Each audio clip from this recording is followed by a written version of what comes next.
Okay, what's up, YouTube? I'm back in another video, and I'm going to show you what I came across in this Roget International Thesaurus.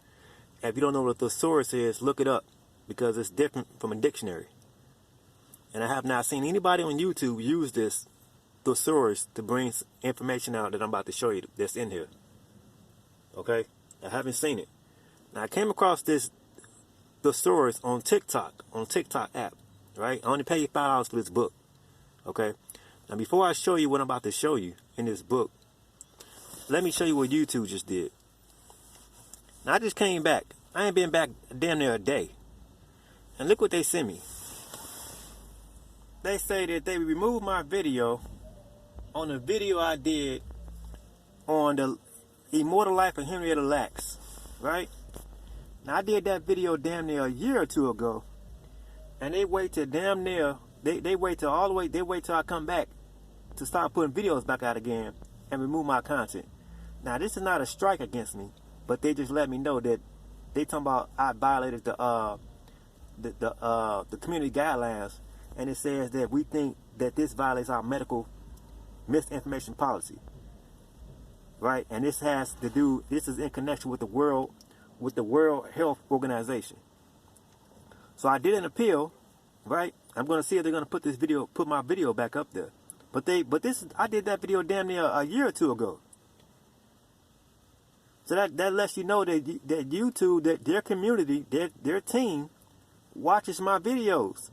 This is not no algorithm. This is not no computers doing it. This is them sitting back behind the scenes. They watch people's videos, and they feel as if it's a threat, they're gonna take it down. So I might have to switch over to another platform, YouTube. You know what I'm saying? I'm telling you, my videos are powerful, man. They powerful. Look how long I've been gone. Now they just sent this to me today at 2:26 p.m. Right? Now, let's put that to the side. And let me show you. We're gonna use I advise you get all the Dr. Claude Anderson books. This is Dirty Little Secrets Part 2. But let me show you what I found in here. This is the Roget Thesaurus, right? And here's Roget, right? And he wrote this. It says his thesaurus. It says in the year 1852, he brought out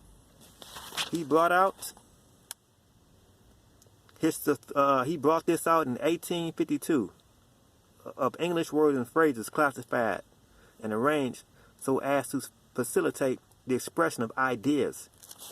Right? Now let me show you what I came across. Check this out. Check this out. Now this is dealing with peoples. Right?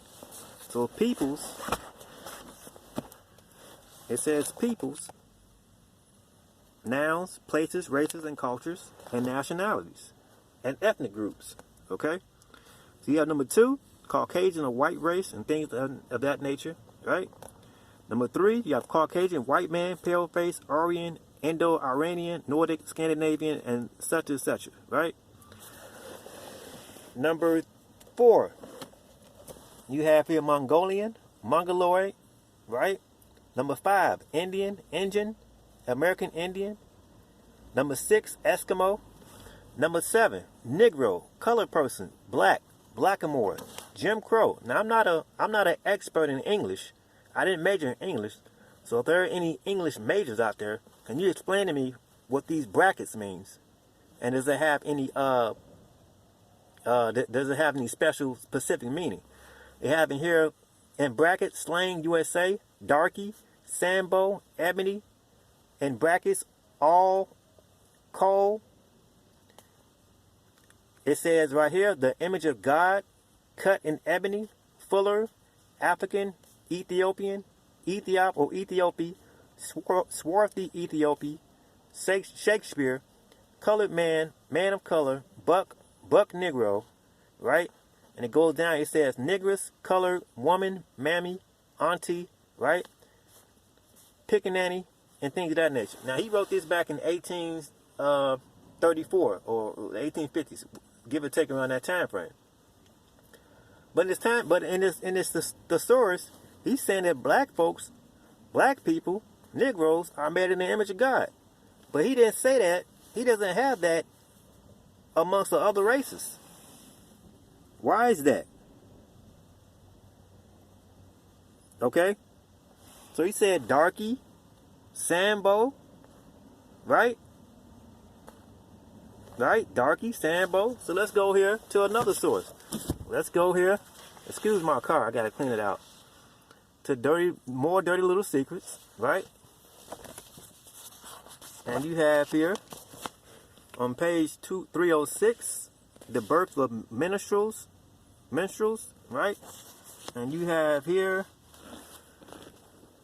in the 20th century, Al Johnson, a white singer, George Gershwin, a white composer, continued performing black minstrel and musicals. Al Johnson became a national icon, kneeling in blackface and singing Mammy and things of that nature. Porgy and Bess, right?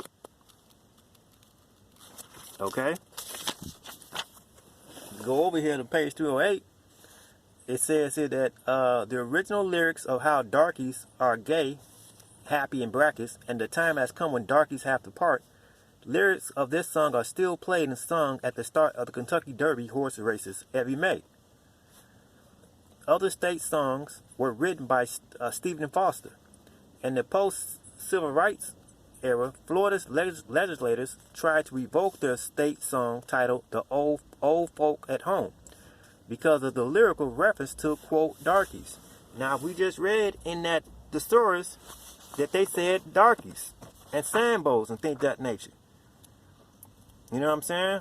So, yeah, man, I highly advise you to get all Dr. Claude Anderson books and things of that nature, man. I got all his books, all 4 books he wrote.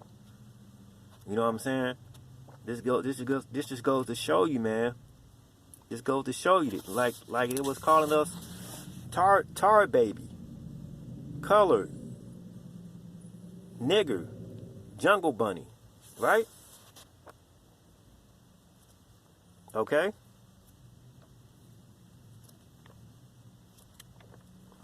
So like I said, I have all his books, but I'm just showing you, man, that yeah, they won't quit. They don't quit. I ask you all to please support me by GoFundMe. I got one donor so far. Somebody donated. So I highly thank that person and appreciated them for doing that. But yeah, man, I mean, it is what it is. So let me show it to you again. This is the Roget International Thesaurus, 3rd edition, 1834, right? And you go here. I didn't write this book. I wasn't born back in the 1800s. I'm just showing what I came across. I came across this on TikTok app, right? I said, who did this say was made in God's image? He only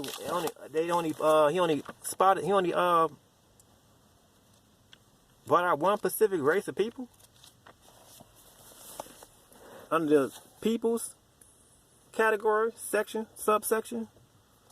You don't see in brackets. You don't see next to you don't see the image of God next to these other races of people. I don't see it here. I'm not being racist. I'm just spotting out what I call in this book: Negro, colored person, blackamoor, Jim Crow, slang, USA, darky, Sambo, ebony, it says the image of God. So who's made in God's image? Or the Creator's image? Or creation's image? Whatever you want to call it. Who's made in that image? Why did he specify or single out a specific race? He's saying the Negro. I showed you in the last video that Negro is a royalty elite family name. Nigger is the divine name. Come on, YouTube. You mean to tell me you can't support me? You mean to tell me that my videos are not powerful? That's why I keep on telling you, you better download them while you can. Because they're watching my videos and they're going to take them down. I'm asking you all for support. to help me my GoFundMe. I'm giving you this information free of charge. How many can you honestly say the people who you are subscribed to their channels, how many of them can you say brought this book out and brought out what I just and spotted out what I just brought out? I'm quite sure a lot of you never heard of this man. This International Thesaurus that he wrote. I didn't write this book, he wrote it. And he the one who said this. He the one who specified this and put it in brackets, right? And said the image of God, African Americans, black people, Negroes. It's called us Sambos and monkeys and coons and all that type of shit. But he had to come out and say, oh, well, guess what? They made in the image of God. They made in God's image, the creator's image, creation's image, whatever you want to call it, the source image. Everybody else, I don't see it. Why he didn't put it there? Right? These are the names that we was called during slavery. And on top of that, you are not free. We are not even set free. During the 13th Amendment didn't even set you free. Let me see if I can find it real quick. 1 second. I want you to check this out. You know, let me see how much time I got. Cause I'm recording this stuff on my phone. Give me 1 second so I can find it real quick.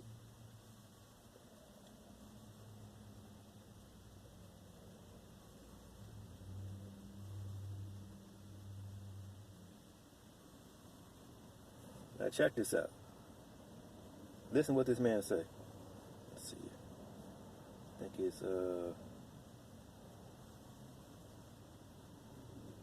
think it's this one. The Nazis got their inspiration for their Nuremberg laws. That's not the one. How many people can tell the difference between these two photos? Watch carefully. Give me 1 second. Have you guys heard of this? Give me 1 second. How many? So I can find it. I want you to hear what this man says.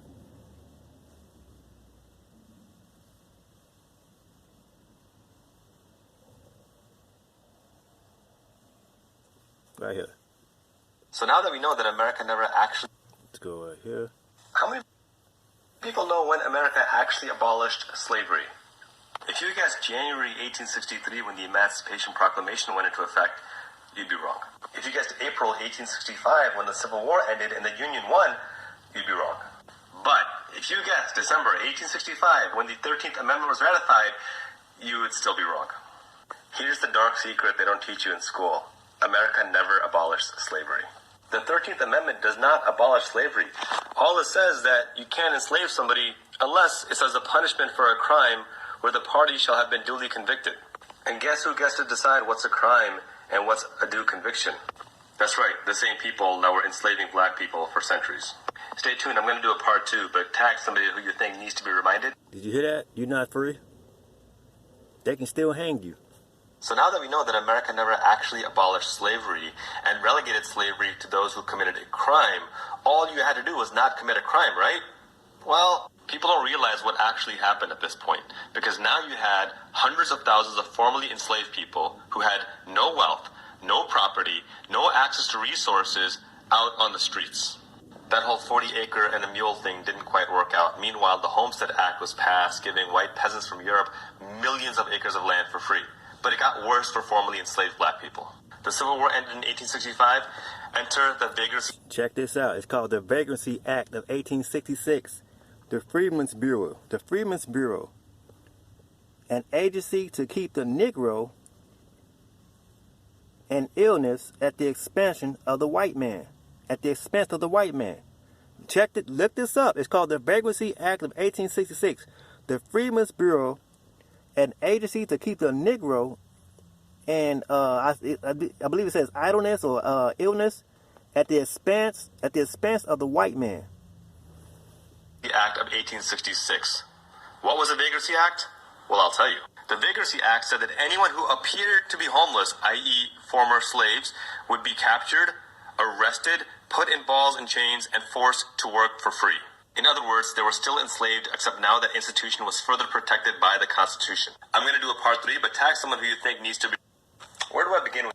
So now we know the 13th Amendment didn't actually abolish slavery. And we know that vagrancy laws put the formerly enslaved back into balls and chains, now protected by the Constitution as legalized slavery. But surely the Supreme Court struck down these racist codes, right? Well, this is where it gets really nasty. In 1875, Congress passed the Civil Rights Act to protect black Americans and ensure they had equal justice under the law. The government argued that the 13th and 14th Amendments ended slavery and that every single American, regardless of skin color, deserved equal access. The Supreme Court disagreed. In an 8-1 ruling, the Supreme Court held that slavery was still legal and those in prison were actual slaves and they did not have equal access. Moreover, racial discrimination was also legal. It wasn't until 1964 that this was overturned by the 1964 Civil Rights Act. That's right, for a century after the Civil War ended, slavery was the official position of the United States for those in prison. And it gets worse. With the end of Jim Crow, racists had to find a new way to perpetuate prison slavery. Stay tuned for part 4 and tag someone who needs to know slavery is still illegal in America. Slavery is still legal in America. So all that shit about the Moors talking about nationality, that shit about the Moors talking about nationalization, getting nationalized, that's bullshit. That's a scam. They scamming you. You still a slave. You still in slavery. Don't let these people trick you. That's why I keep on telling you, don't believe shit I say. Do your own goddamn research. You heard this man just say we still in goddamn slavery. Those constitutional laws, those amendments, then set us free. All that shit about them marching, we shall overcome, that's bullshit. You ain't free. You are not free. They can still hang you. Oh wait, I got some stuff coming, man. I got some stuff coming. I ask you, please support me. Please support my GoFundMe page. Thank you very much for listening and watching. Check this book out. Roget International Thesaurus. You can buy it for like $5 I bought it on aidesbooks.com for $5. Get all of Dr. Claude Anderson books. Support me. Thank you very much.